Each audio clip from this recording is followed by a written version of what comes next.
Bab 45. Meskipun Xiao Yulan merasa tidak puas, dia bukan orang yang akan membuat keributan tanpa alasan. Karena dia melihat bahwa Xiao Qiang cukup tegas pada keputusannya. Dia tidak mengatakan apa-apa lagi. Setelah mereka bertiga makan siang, Xiao Chen menolak untuk turun gunung bersama mereka. Dia membuat alasan mengatakan bahwa dia baru saja maju ke medial martial disciple dan energi di tubuhnya belum stabil. Dia menyatakan bahwa dia perlu waktu untuk menstabilkannya. Ketika kebanyakan pembudidaya maju, mereka akan selalu meluangkan waktu untuk mengkonsolidasikan budidaya mereka. Ini bukan masalah aneh. Dengan demikian, Xiao Qiang tidak mendorong Xiao Chen untuk mengikuti mereka. Sebaliknya, dia menyuruh Xiao Chen bergegas kembali sebelum hari gelap. Sebenarnya, Xiao Chen tidak perlu mengkonsolidasikan kultivasinya.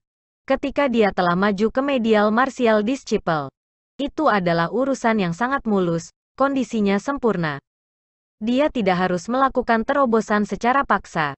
Jadi, tidak perlu baginya untuk menstabilkan kultivasinya. Alasan mengapa dia tidak turun gunung dengan Xiao Yulan adalah agar dia bisa mengambil beberapa ramuan lagi di jalan turun. Karena dia datang ke Gunung Tujuh Tanduk, Xiao Chen secara alami tidak ingin turun tanpa membuat panen lagi. Dia menunggu sampai Xiao Yulan dan Xiao Qiang berada jauh sebelum dia pergi juga, berkeliaran di sekitar gunung. Dengan sens spiritualnya dimanfaatkan sepenuhnya. Mustahil bagi herbal apapun untuk luput dari perhatiannya. Karena kegiatan kelantang, gunung itu telah ditutup rapat sehari sebelumnya. Pada saat ini, ada sangat sedikit orang yang tertinggal di gunung. Bahkan daerah di mana biasanya ada lebih banyak orang dibiarkan sunyi. Dengan demikian, Xiao Chen bisa menggunakan evasion petirnya dengan damai. Ketika dia menemukan ramuan obat yang baik, dia akan segera bergegas. Jika itu tumbuh di sisi tebing, maka dia akan menggunakan gravity mantra untuk terbang. Dengan kemampuannya, selama dia bisa merasakan ramuan, dia bisa mengambilnya. Namun, Xiao Chen masih mengikuti etiket memetik herbal. Dia tidak memetik ramuan di bawah kelas 2.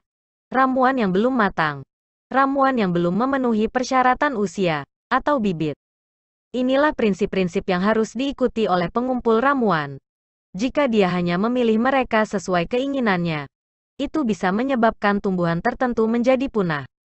Dalam waktu 3 tahun, seluruh Gunung Tujuh Tanduk akan tanpa tumbuhan, berubah menjadi gunung mati. Pada saat matahari akhirnya terbenam, cincin universe Xiao Chen sudah penuh dengan segala macam tumbuhan. Ginseng salju kelas 4 kelas 10 tahun. Rumput semangat angin kelas 3 tahun 20. Teratai bertanduk 8 20 tahun. Xiao Chen tersenyum puas dan tertawa. Dengan efek spiritual sense, lightning evasion, dan gravity spell-nya, panennya hari ini sudah setara dengan setengah tahun panen orang biasa. Selain itu, ia juga menemukan beberapa ramuan langka dan berharga. Tanpa rasa spiritual ini, orang-orang biasa tidak akan dapat menemukannya. Ini adalah keuntungan besar bagi Xiao Chen. Sudah waktunya untuk turun gunung. Kalau tidak aku harus menghabiskan malam di sini. Xiao Chen bergumam pada dirinya sendiri. Dalam perjalanan kembali ke kediaman Xiao, dia tidak menemukan insiden yang tidak terduga. Ketika dia tiba di pintu masuk halamannya, Xiao Chen punya perasaan untuk kembali ke rumah. Dia tidak bisa menahan senyum pahit. Apakah saya benar-benar memiliki rumah di dunia ini? Tuan muda kedua. Apakah Anda kembali? Xiao Chen baru saja melangkah melewati pintu masuk ketika dia mendengar suara gembira Baoer. Saat ini hampir senja dan Baoer berada di halaman menyapu daun. Ketika dia melihat bahwa Xiao Chen telah kembali, dia dengan cepat menghentikan tugasnya dan berlari. Wajahnya penuh sukacita yang tak tertahankan. Xiao Chen terasa hangat di hatinya. Dia tersenyum lembut. Aku sudah kembali. Bagaimana kabarmu? Baoer merasa sangat senang ketika dia mulai memberitahu Xiao Chen tentang semua yang terjadi dalam beberapa hari terakhir. Dia benar-benar menceritakan segalanya kepadanya. Bahkan detail kecil dari kehidupan sehari-harinya. Meskipun Xiao Chen tidak terlalu tertarik, dia tidak menghentikan Baoer. Hari-harinya di gunung terlalu sepi dan sunyi. Karena sekarang ada seseorang yang mengobrol dengannya. Dia benar-benar menikmati itu. Benar. Tuan muda. Kamu pasti lapar. Aku akan membuatkanmu semangkuk bubur ikan. Bauer tampaknya telah memikirkan sesuatu sebelum dia cepat-cepat pergi dan pergi ke dapur. Meskipun efek dari pil puasa belum berakhir dan Xiao Chen tidak lapar, dia masih menantikan masakan Bauer. Dia belum makan banyak untuk sementara waktu.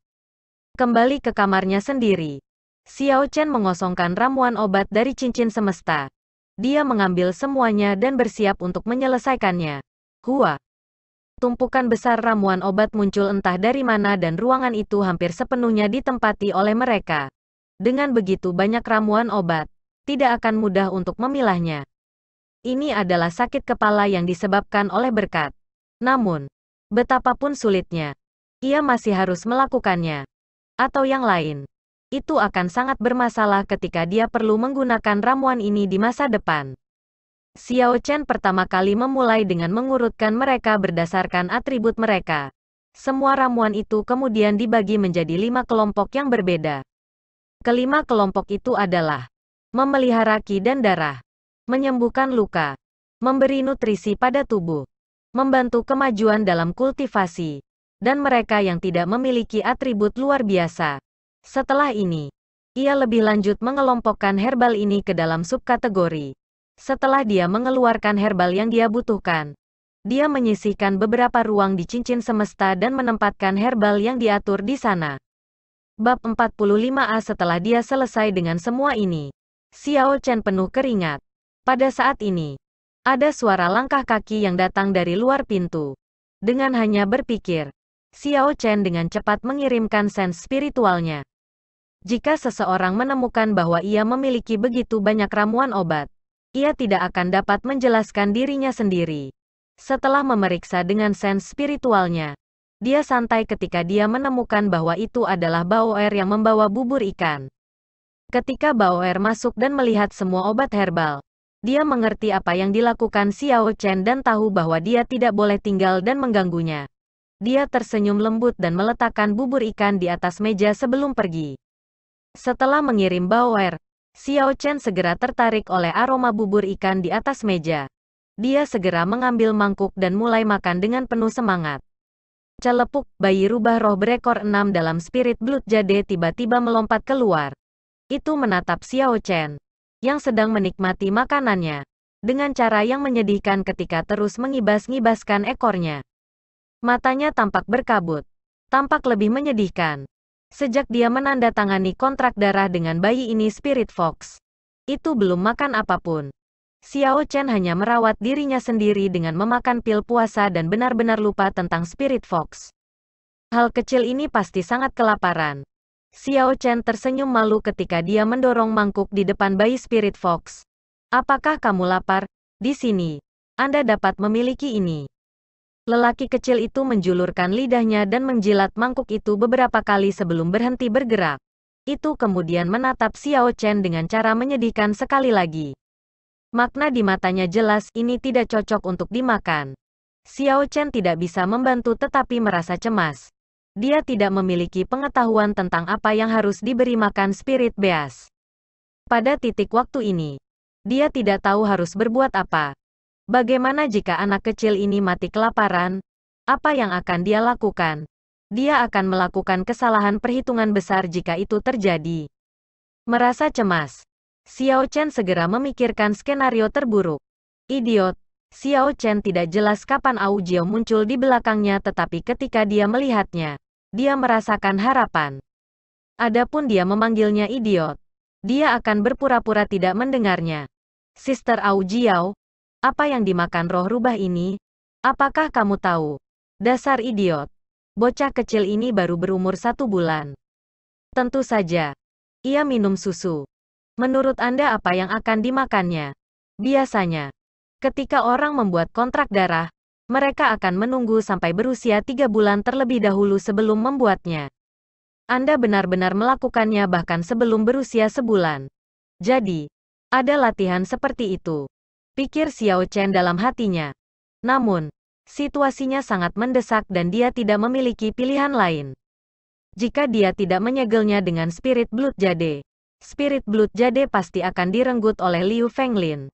Tatapan Xiao Chen tiba-tiba bergeser ke dada Au Jiao tanpa sadar. Meskipun dia adalah roh pedang, dia tampaknya memiliki payudara yang cukup. Apakah mungkin baginya untuk... Sial, apa yang saya pikirkan? Ketika dia merasakan tatapan Xiao Chen, Au Jiao membalas dengan marah, idiot. Anda benar-benar merosot. Apa yang kamu lihat? Xiao Chen tersipu ketika dia berkata dengan malu-malu. Kebiasaan. Kebiasaan murni. Tunggu, tidak, bukan kebiasaan. Saya tidak memperhatikan. Kau mengerti. Au Jiao tidak bisa mengganggunya saat dia melayang. Dia membawa Spirit Fox yang menyedihkan ke dalam pelukannya dan menempatkan telunjuk kanannya ke mulut Spirit Fox. Cici. Aliran energi murni berkumpul ke telunjuk Au Jiao, mengeluarkan cahaya putih. Akhirnya, energi ini sebenarnya terkondensasi menjadi cairan putih susu. Roh rubah kecil itu sepertinya merasa bahwa ini adalah hal terbaik yang dimakannya di dunia saat ia menutup matanya dan terus mengisap dengan penuh semangat. Ekspresinya menyenangkan. Bagaimana ini mungkin? Xiao Chen memandang dengan tidak percaya pada apa yang terjadi di depannya. Dia tidak cukup bodoh untuk mempertanyakan apa itu cairan putih susu. Itu jelas dibentuk oleh energi langit dan bumi. Jika Au Jiao mau, energi murni ini bisa segera berubah menjadi ki yang luar biasa yang bisa menghancurkan segala sesuatu yang terlihat. Untuk seorang kultivator seperti Xiao Chen, jika dia diledakkan dengan ki seperti itu, sebelum ki yang luar biasa mendekat, dia sudah akan terkoyak oleh fluktuasi.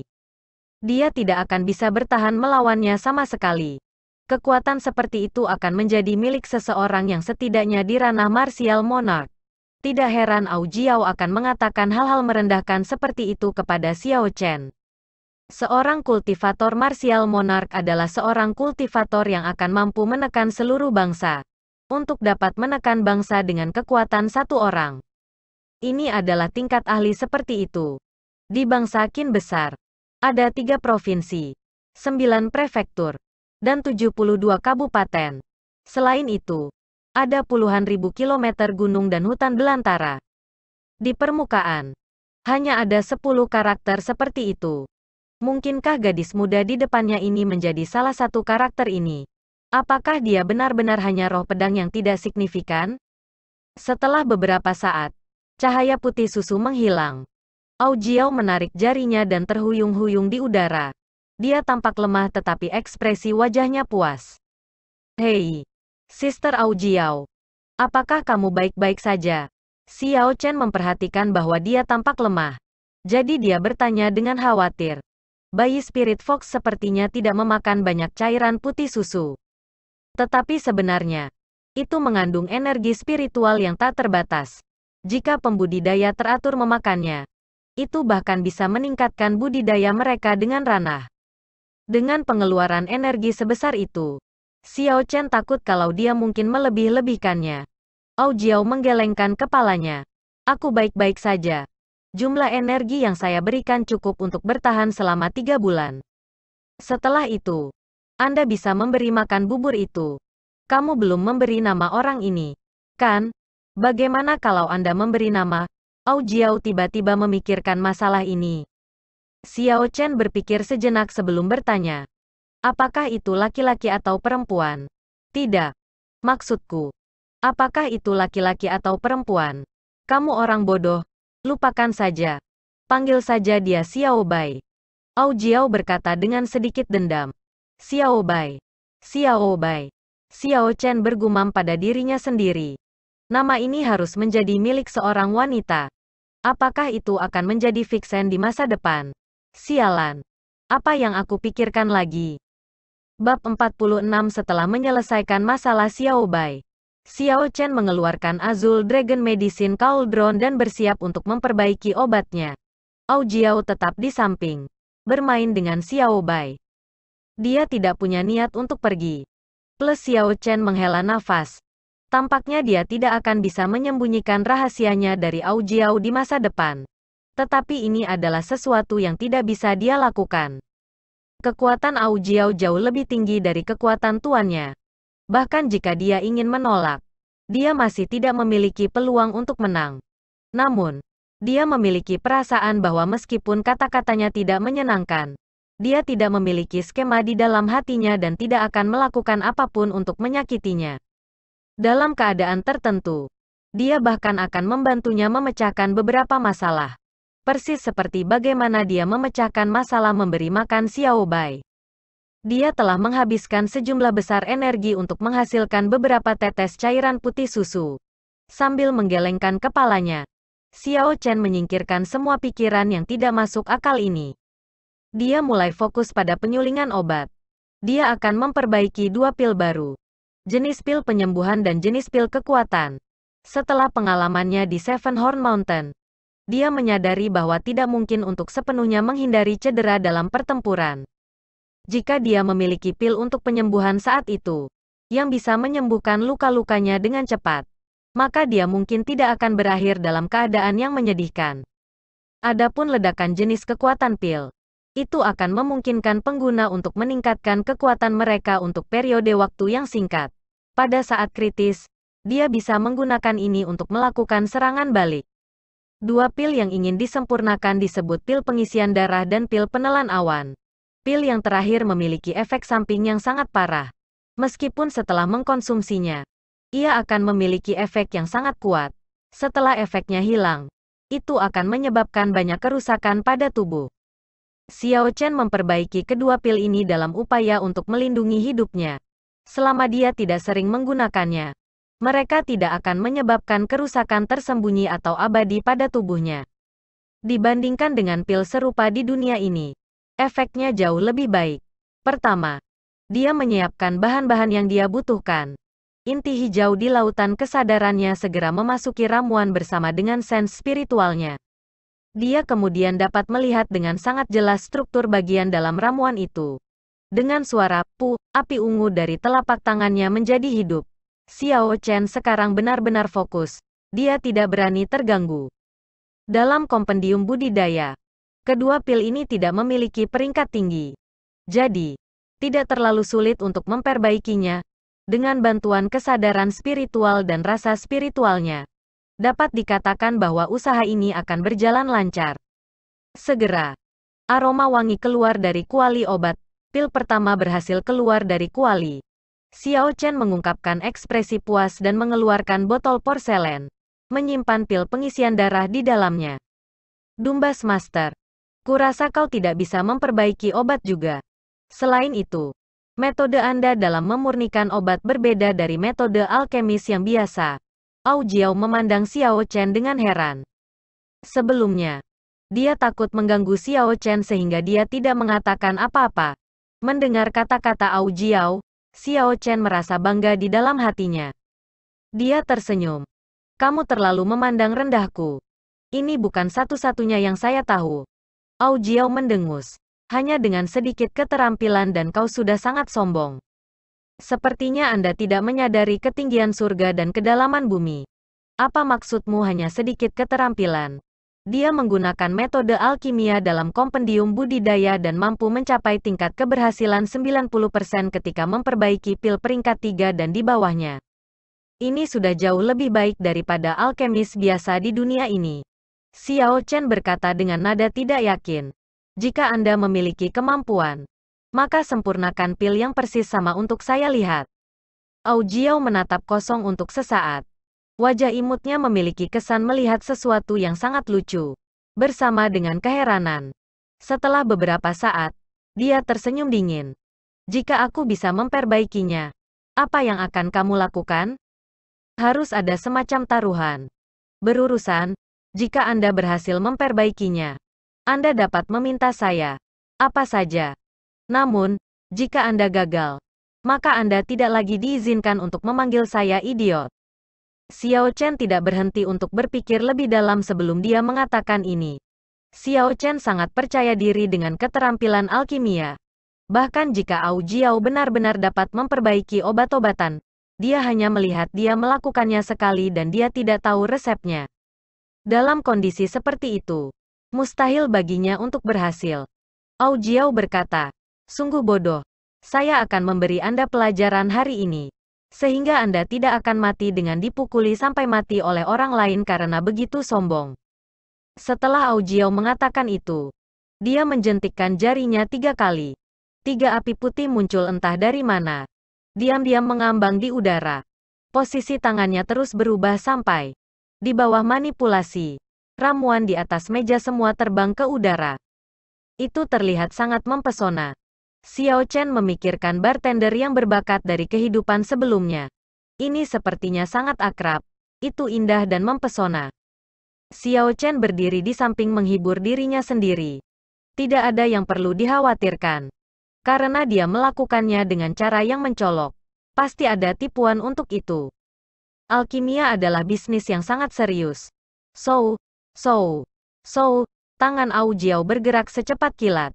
Dengan akurat menunjukkan 3 ramuan yang dibutuhkan di antara ramuan yang memenuhi udara. Dia mengirim mereka ke dalam 3 api putih. Masing-masing api putih menangani masing-masing ramuan. Mengeluarkan suara mendesis terus-menerus. Sebelum selesai, Aujiao mengubah postur tangannya sekali lagi. Jamu yang jatuh melayang ke udara lagi. Dong, dong, dong. Aujiao melakukan banyak tugas. Tidak diketahui kapan dia membuat 3 botol porselen muncul. Tetapi dia telah secara akurat menangkap cairan obat yang jatuh. Tangan kanannya bergerak lagi. Menyebabkan ketiganya menyala untuk mulai memurnikan 3 cairan obat yang berbeda. Setelah beberapa saat, 6 ramuan yang diperlukan untuk pil pengisian darah telah sepenuhnya disempurnakan. Xiao Chen heran melihat semua ini. Pada saat ini, dia melihat apa yang dimaksud Aujiao. Ini adalah metode alkimia puncak yang mengejar kecepatan. Bab 46a hanya dengan menggunakan 1 nyala api untuk memurnikan cairan obat. Xiao Chen sudah menemukannya melelahkan. Namun, Aujiao bisa menggunakan 3 api sekaligus. Ini adalah sesuatu yang Xiao Chen tidak berani pikirkan. Tingkat kontrol yang dimilikinya terhadap api telah mencapai tingkat yang mengerikan. Xiao Chen tahu bahwa dia akan kehilangan taruhan ini hari ini. Namun, dia tidak merasa bahwa itu sangat disayangkan. Untuk dapat mengamati teknik-teknik indah Aujiao adalah kesempatan belajar yang bermanfaat baginya. Seperti yang dia duga, Aujiao mampu melakukan beberapa langkah terakhir dengan lancar. Tidak ada kesalahan atau keraguan yang ceroboh. Namun, pada langkah terakhir, saat ia sedang meminum pil, ekspresi kelemahan ekstrim muncul di wajahnya. Suara ledakan lembut datang dari bagian dalam Azure Dragon Medicine Cauldron. Pemurnian pil ini sebenarnya gagal. Ini sebenarnya gagal pada tahap di mana tidak mungkin gagal. Xiao Chen berpikir bahwa dia beruntung. Namun, segera, dia menemukan alasan kegagalan Aujiao. Ketika Aujiao membuat cairan putih susu untuk memberi makan Xiao Bai, dia sudah terlalu banyak menghabiskan energinya. Tanpa banyak istirahat, ia kemudian menggunakan teknik kesulitan tinggi untuk memperbaiki obat. Pada langkah terakhir, dia tidak dapat memasok esens yang diperlukan. Bagaimana ini? Mungkin, Aujiao memandang dengan tak percaya ketika dia melihat tumpukan bahan buangan keluar dari mulut naga. Dia sebenarnya gagal untuk berhasil. Xiao Chen terbatuk. Sister Aujiao. Kata-kata yang kamu katakan sebelumnya masih terhitung benar. Aujiao tersipu. Bajingan. Aku tidak akan memanggilmu lagi bodoh di masa depan. Setelah dia mengatakan itu, dia kembali ke cincin semesta. Xiao Bai melihat Aujiao tiba-tiba menghilang. Sepertinya tidak mengerti apa yang terjadi ketika dia melompat-lompat, mencari Aujiao. Namun, itu tidak dapat menemukannya setelah jangka waktu yang lama. Itu kemudian menatap Xiao Chen dengan cemas. Xiao Chen melihat tatapan Xiao Bai dan tersenyum. Berhentilah mencari. Ibumu bersembunyi. 2 hari berikutnya, Xiao Chen tidak keluar sama sekali. Dia tinggal di kamarnya terus-menerus memperbaiki obat. Selain dari 2 pil yang disebutkan sebelumnya, ia memperbaiki jenis pil ketiga. Secara keseluruhan, ia telah membuat cukup banyak pil. Lagi pula, dia tidak kekurangan bahan dan tidak perlu pergi membeli herbal lagi. Selain memperbaiki obat, Xiao Chen menghabiskan sisa waktunya menyelidiki metode penggunaan Purple Thunder True Fire. Dia bereksperimen pada peningkatan kemampuan penetrasi Purple Thunder True Fire dan telah memperoleh hasil yang luar biasa. Purple Thunder True Fire-nya sudah mampu menembus 2 inci besi halus tanpa meledak. Di pagi hari, 2 hari kemudian, Xiao Chen mengenakan jubah hitam itu sekali lagi dan menempatkan semua moonstone yang biasanya dia tinggalkan di rumah di masa lalu, ke dalam ring. Kemudian, dia meninggalkan Xiao Residence dan menuju ke Mohe City. Kota itu sesibuk sebelumnya. Meskipun bangun Xiao Chen agak aneh, itu masih belum terlalu menarik perhatian. Dia mengambil waktu saat ia berjalan ke pavilion Linlang. Tujuannya untuk keluar hari ini, selain mengklaim penghasilannya dari lelang Linlang Pavilion, adalah untuk menempa senjata roh. Ketika sosoknya muncul di pintu pavilion Linlang, penjaga di depan pintu ingin menghentikannya ketika dia melihat dia bangkit. Pada titik waktu ini, seseorang dengan cepat berteriak, menghentikan rekannya untuk melakukannya. Senior, kamu akhirnya di sini. Pavilion Master telah menunggu Anda sejak lama. Xiao Chen terkejut. Sebenarnya ada seseorang yang bisa mengenalinya di pintu depan. Dia dengan cermat mengamati orang itu sebelum menyadari bahwa dia adalah orang yang telah dia pukuli sebelumnya. Gao Long, itu kamu. Karena Anda mengenali saya, maka bantu saya mengirim pesan, kata Xiao Chen dengan acuh tak acuh. Segera pergi, bawa tamu terhormat ini ke pavilion bagian dalam. Gao Long buru-buru menganggukkan kepalanya. Karena masalah ini terakhir kali, ia diturunkan menjadi penjaga pintu depan. Sekarang dia melihat Xiao Chen lagi. Dia tidak berani lalai. Sebelum dia pergi, dia bahkan meninggalkan instruksi yang hati-hati untuk rekan-rekannya, untuk membawa Xiao Chen ke pavilion bagian dalam. Meskipun orang di samping Gao Long tidak mengenali Xiao Chen, ketika dia melihat sikap serius Gao Long, dia juga tidak berani ceroboh saat dia mengajak Xiao Chen masuk. Memasuki aula besar, Xiao Chen memperhatikan bahwa jumlah orang yang dia lihat kali ini setidaknya 2 kali lipat dari waktu sebelumnya. Itu sangat penuh sesak dengan sedikit ruang untuk bergerak. Diam-diam mengedarkan esensnya, Xiao Chen menghindarinya. Tetapi ada beberapa orang yang sengaja datang untuk menabraknya. Ketika Xiao Chen melihat ini, dia sudah menebak identitas orang-orang itu. Mereka pasti pencuri yang memiliki keterampilan yang cukup bagus. Karena mereka percaya diri dengan keterampilan mereka, mereka datang ke pavilion Linlang untuk mencobanya. Ketika pencuri itu berusaha mendekati Xiao Chen, mereka tidak berhasil. Mereka tahu bahwa mereka telah menendang papan besi dan dengan bijak memutuskan untuk menjauh. Segera, Xiao Chen minum teh di pavilion bagian dalam. Diam-diam menunggu Nangong yang tiba. Dia merasa sangat bingung. Sepertinya ada banyak orang di sini hari ini tetapi tidak ada lelang yang sedang berlangsung saat ini. Xiao Chen meletakkan cangkirnya dan bertanya kepada petugas di sampingnya. Apa acara hari ini? Mengapa ada begitu banyak orang di pavilion Linlang? Mengetahui bahwa Xiao Chen adalah tamu terhormat Master Pavilion, dia tidak berani lalai dan menjawab, hari ini. Sebelum dia bisa menyelesaikan kalimatnya, ada tawa tulus dari luar pavilion. Petugas dengan cepat berhenti dan meninggalkan pavilion bagian dalam ini karena Nangongyan telah tiba. Kata-kata yang akan diucapkan nanti pasti akan menjadi sesuatu yang dia tidak berhak dengar. Teman kecilku, kamu akhirnya datang. Aku sudah tak sabar ingin bertemu denganmu akhir-akhir ini.